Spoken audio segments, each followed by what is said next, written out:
Hey guys, it's your girl Clea. I wanted to share something real quick. Dr. Daniels shared a message last week called the Judas Experience.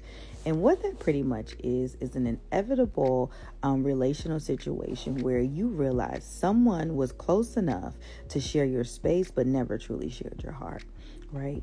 Judas was Jesus's dude. Like, he ate with him, he sat with him, he witnessed miracles firsthand, he learned from him.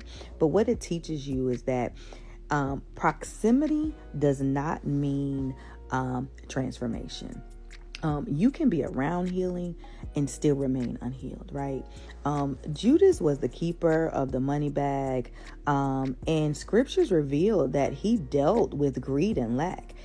Maybe enough just never felt like enough to him. And maybe brokenness left unmanaged turned into an unhealthy desire, right? But Judas represents something deeper, unaddressed and mismanaged brokenness. Here's what's important. Judas was not the real enemies, the Pharisees were. And religious leaders were already plotting against Jesus. Judas simply became the access point because his brokenness was never really confronted. It was never confronted. His actions were intentional, but his intent was not necessarily murder. He identified Jesus and handed him over for 30 pieces of silver.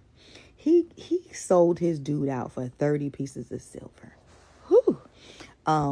But he was consumed by personal gain. But he was consumed by personal gain without fully really understanding the weight of what his actions would produce. That's it. Greed made him pursue his own desires at someone else's expense, right?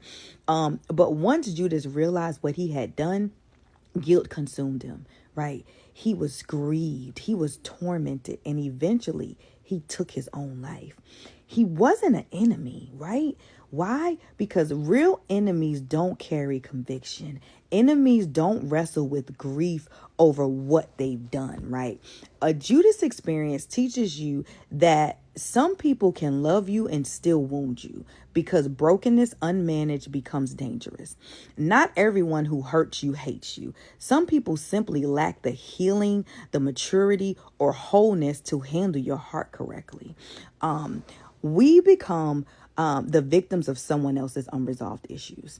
That's the hard truth of many relationships. And sometimes people will betray what they were blessed to be connected to.